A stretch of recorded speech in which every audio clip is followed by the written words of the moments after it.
Eccoci pronti per una nuova edizione del nostro TG, ma cominciamo dai titoli.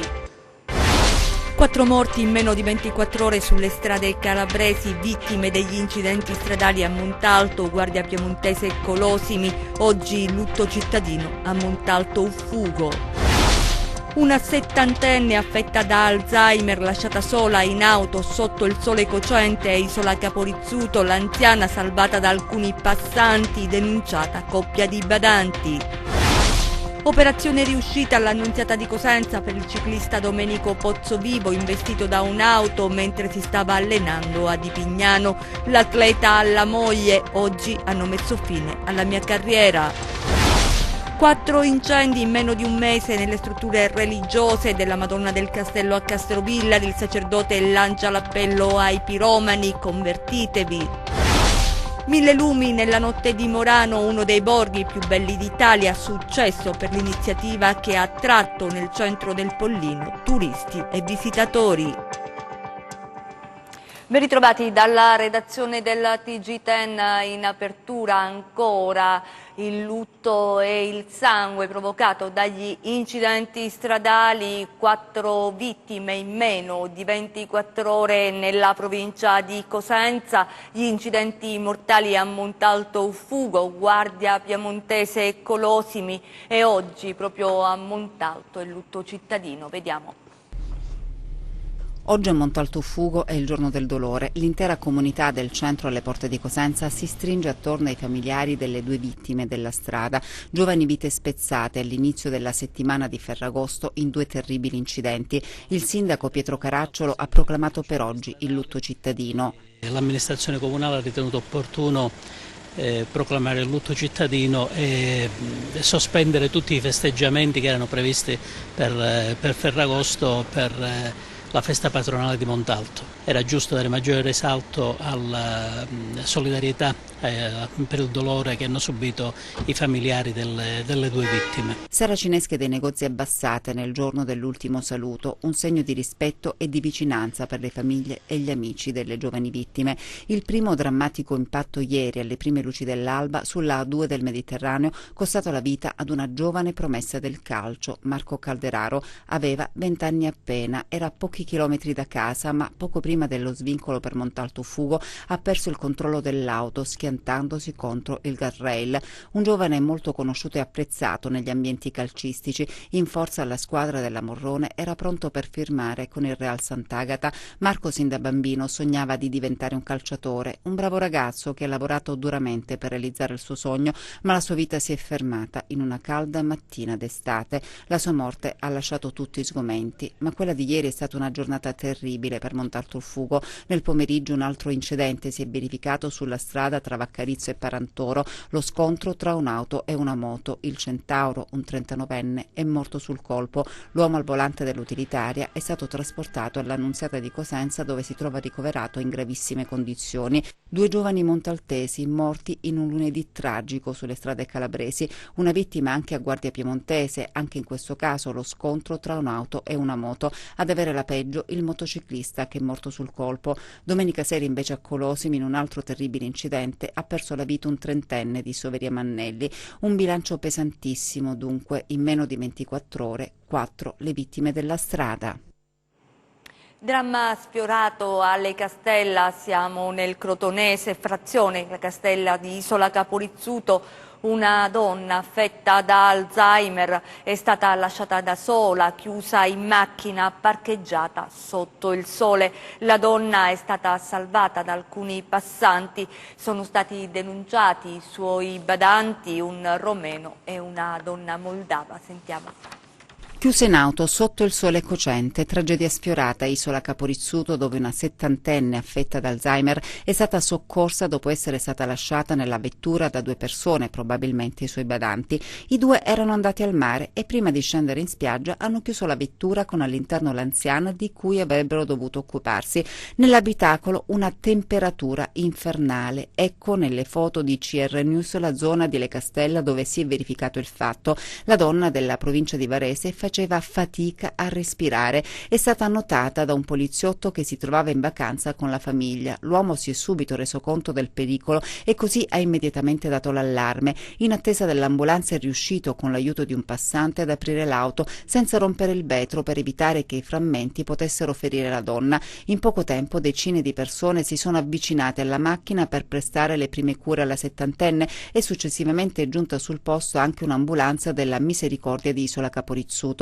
Sul sedile posteriore dell'auto, dove era seduta la settantenne, c'erano anche numerosi pannoloni. Solo dopo un'ora e mezzo sono arrivati i due badanti, un rumeno e una donna moldava. Erano in tenuta da mare, probabilmente si erano rilassati in spiaggia, lasciando nell'auto parcheggiata sotto il sole cocente una donna ammalata e bisognosa di assistenza. Una storia terribile che avrebbe potuto avere conseguenze ben più gravi. Adesso i due sono stati denunciati dai carabinieri che indagano sull'accaduto. Davvero una brutta storia.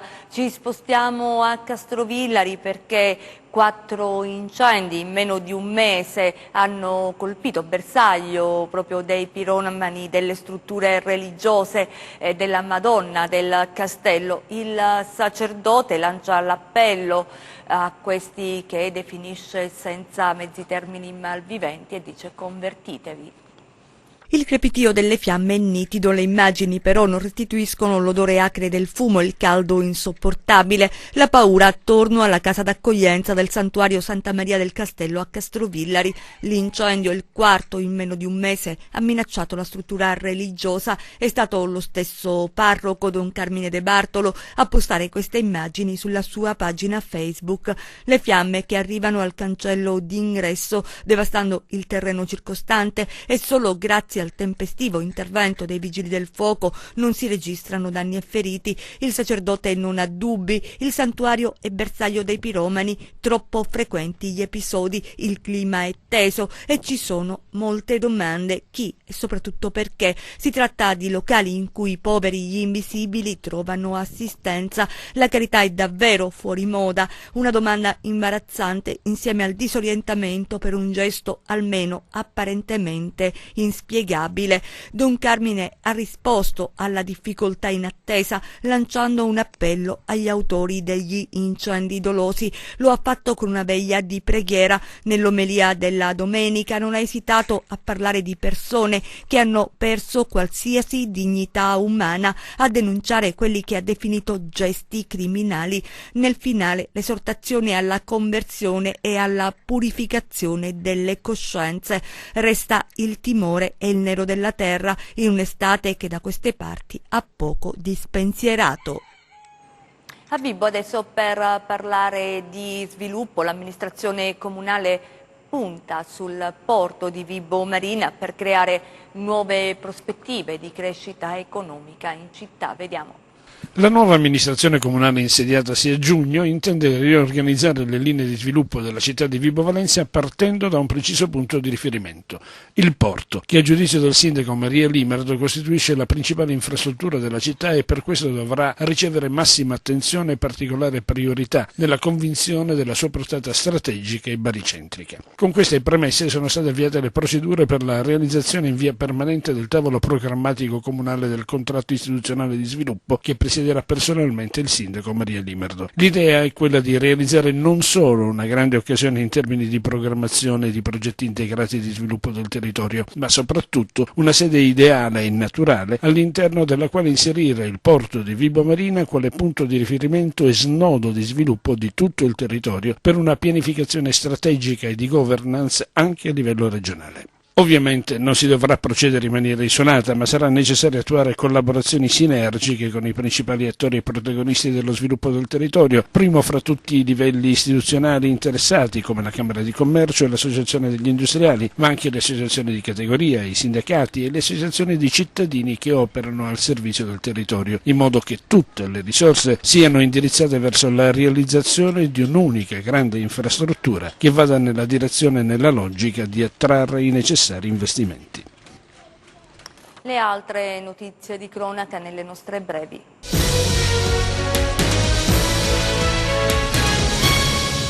Può muovere la gamba destra fratturata e tra una quindicina di giorni potrà cominciare ad alzarsi. È andata bene, secondo quanto si è appreso dall'Annunziata di Cosenza, l'operazione cui è stato sottoposto il ciclista Domenico Pozzovivo, investito da un'auto mentre si stava allenando nella zona di Lipignano. Più complicata invece la situazione del gomito, che presenta una frattura pluriframmentata ed esposta. Oggi hanno messo fine alla mia carriera, poche le parole che il ciclista ha detto alla moglie Valentina Conte. La donna, adesso al fianco del marito in ospedale, è dolorante e fuori pericolo, ma la situazione è seria. Stamane, quando si è svegliato, ha detto la donna all'Ansa, ha chiesto solo: fatemi tornare a casa. Restano gravi le condizioni di un 21enne di Paola, Alessio Soria, precipitato dal balcone di una struttura in Croazia dove era in vacanza. Il giovane pare avesse dimenticato le chiavi, dunque la decisione di salire sul muro per raggiungere il balcone, ma avrebbe perso l'equilibrio. Tristezza e apprensione nella cittadina del Tirreno cosentino. Controllava i dipendenti con le telecamere di sorveglianza, denunciato dai carabinieri del nucleo ispettorato di Cosenza, un 48enne rappresentante legale di uno stabilimento balneare. I militari, inoltre, nel corso dei controlli hanno accertato la presenza di un locale pizzeria sprovvisto di autorizzazioni amministrative e carente dei requisiti igienico-sanitari. Il locale è stato chiuso. Paura nella notte a Decollatura, un vasto incendio, località Marignano, ha minacciato la linea telefonica. L'intervento tempestivo degli operatori del nucleo emergenza Reventino, giunti sul posto, il rogo è stato spento dopo diverse ore di lavoro. Parliamo adesso del punto nascita a Cetraro. Il consigliere regionale Giuseppe Aieta annuncia una iniziativa eclatante. Se a breve non sarà nominato il primario, occuperà la sede dell'azienda sanitaria provinciale di Cosenza. Vediamo. Il consigliere regionale Giuseppe Aieta si dice pronto ad occupare la sede dell'ASP di Cosenza se non sarà nominato al più presto il primario del punto nascita di Cetraro. Un'azione eclatante per dare alle mamme del Tirreno cosentino, sottolinea Aieta, la certezza che i loro figli potranno nascere in sicurezza nel loro territorio di appartenenza. Il consigliere regionale sottolinea che, esperiti gli adeguamenti strutturali, rimangono quelli più squisitamente organizzativi, a cominciare dalla nomina del primario. Aieta fa sapere di aver chiesto al DG del Dipartimento Salute della Regione Calabria e al commissario Cotticelli di procedere immediatamente alla nomina per consentire di riaprire il punto nascita dell'ospedale di Cetraro. Non mi piacciono i capipopolo, aggiunge, perché solo con il dialogo e la responsabilità si risolvono i problemi, ma se la nomina dovesse tardare ad arrivare, Aieta fa sapere che a cavallo di Ferragosto occuperà la sede dell'ASPA. Chiedo solo che si ottemperi, conclude, alle prescrizioni dettate dal Ministero e che lo si faccia subito. Cambiamo argomento. Ferragosto è davvero tempo di vacanze, non solo mare o montagna, ma anche viaggi all'estero. Ma vediamo quali sono le mete preferite dai calabresi. Al tempo di internet, del turismo fai da te, c'è ancora spazio per le agenzie di viaggi? Siamo andati a chiederlo a chi lavora in questo campo e scopriamo che negli ultimi 3 anni c'è un ritorno alle agenzie di viaggio. Questo perché noi seguiamo molto anche il flusso americano. L'America ha avuto il boom 20 anni fa di internet, adesso pian piano anche in America si sta ritornando sulle agenzie di viaggio. Questo perché? Perché l'agenzia di viaggio dà quella professionalità che internet non dà. Il turista oggi vuole anche essere sicuro dei soldi che spende. Le agenzie di viaggi rappresentano sicurezza per il passeggero, ma da sempre è stato così, ma lo è ancora di più dall'ultimo anno a questa parte, grazie all'ultima legge europea di difesa del consumatore che è stata recepita dal governo italiano e che prevede per le agenzie di viaggio la sottoscrizione di un fondo di garanzia a garanzia del consumatore, per cui se un albergo o anche un'agenzia di viaggi che vende un viaggio o un qualcosa dovesse fallire, il nostro passeggero è totalmente difeso e garantito. Per quanto riguarda le richieste dei viaggiatori, il mare la fa da padrone, soprattutto in questo periodo. Le destinazioni che vanno nel periodo di agosto, di luglio, di settembre della stagionalità estiva sono il Mediterraneo per la maggiore. Poi comunque vanno tantissimo gli Stati Uniti e i Caraibi, la Thailandia sta prendendo molto piede e da quest'anno è ritornato Sharm el Sheikh. Alcuni canali che fino a poco tempo fa non erano più utilizzati per via di problematiche politiche legate al terrorismo eccetera, mi riferisco ad esempio alla Tunisia e all'Egitto, specialmente con Sharm el Sheikh nel Mar Rosso, adesso devo dire la verità che hanno ritrovato nuova vita e nuova linfa. In particolare il calabrese cosa sceglie per le sue vacanze? Preferisce molto spesso il sud Italia in generale, ovviamente la Calabria stessa, però diciamo che la Sicilia e la Puglia sono le più gettonate. Poi è chiaro che c'è anche chi fa il viaggio estivo nelle città d'arte oppure nelle capitali europee, anche se sono in diminuzione. Per concludere, il futuro del settore sembra abbastanza promettente.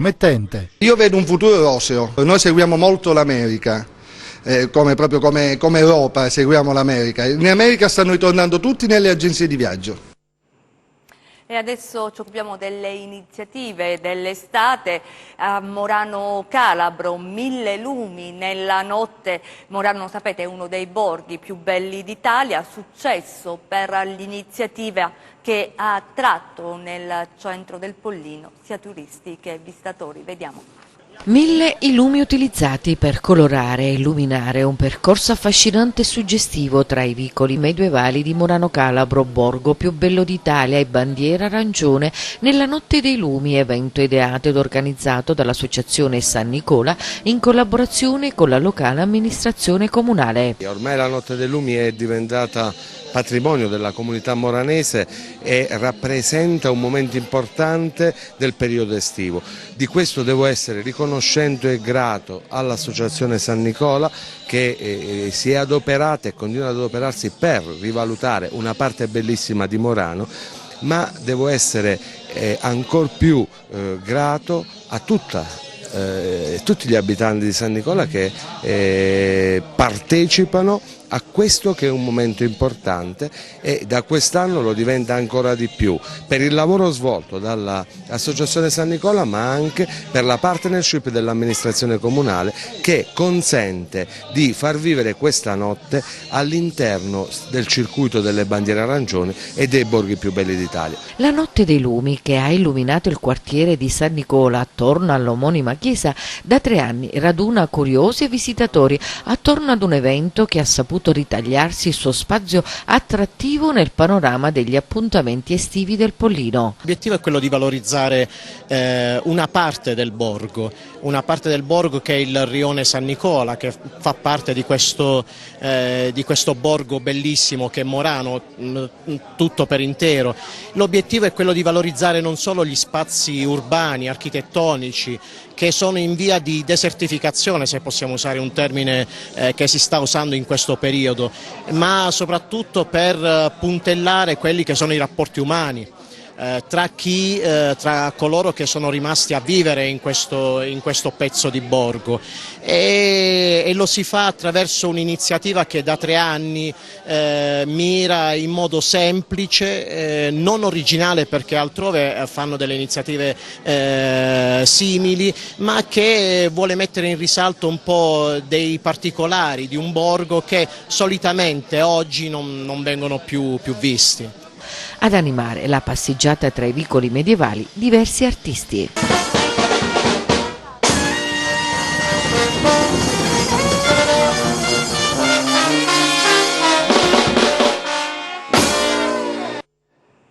Lo spettacolo ora con il concerto dei Nomadi ad Altomonte.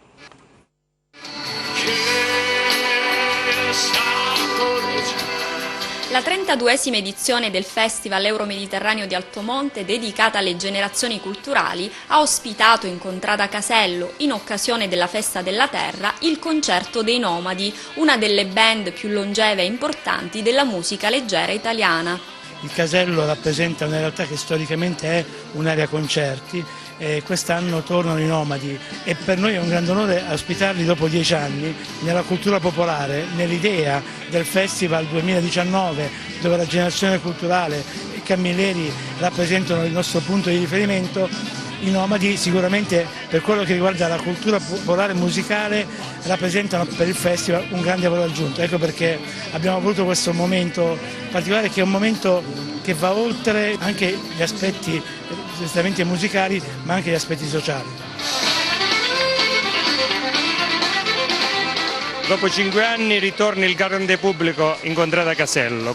Altomonte ha tante contrade, ogni contrada propone i suoi prodotti, i prodotti tipici che vengono proprio dalla terra, dal territorio. La Festa della Terra è nata qualche anno fa in collaborazione con l'amministrazione comunale e si tiene sin dal 2006.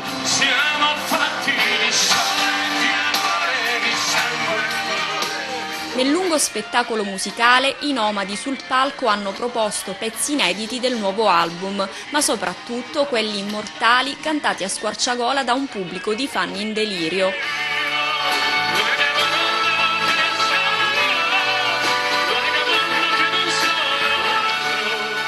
Una festa di ricordi e buona musica in cui Beppe Carletti, anima e tastierista della band, ha festeggiato il suo compleanno. Penso che sia il posto migliore per festeggiare un compleanno per chi fa la vita del musicista come faccio io. Festeggiare sul palco un compleanno è una cosa tra le più belle, io tutti gli anni lo festeggio sul palco, spero di farlo ancora per tanti anni a venire. Sai, i nomadi 1000 anni, 1000 anni dentro, 1000 anni nel cuore.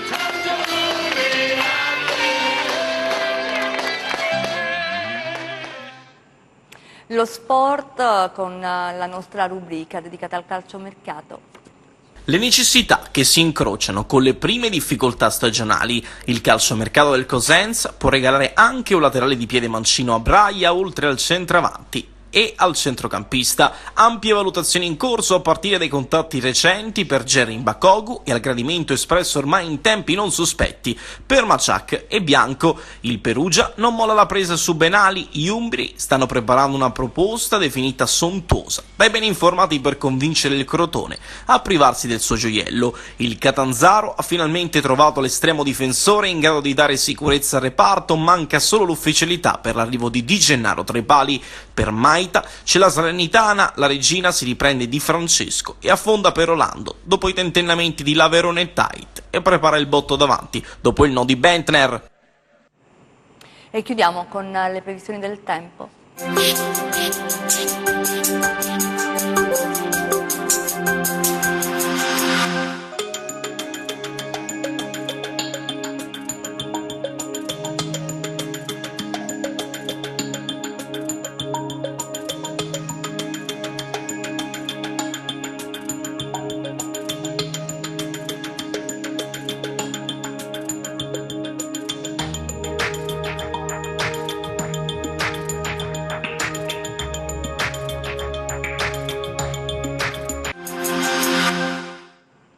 È tutto, grazie per essere stati con noi, vi auguriamo un buon proseguimento.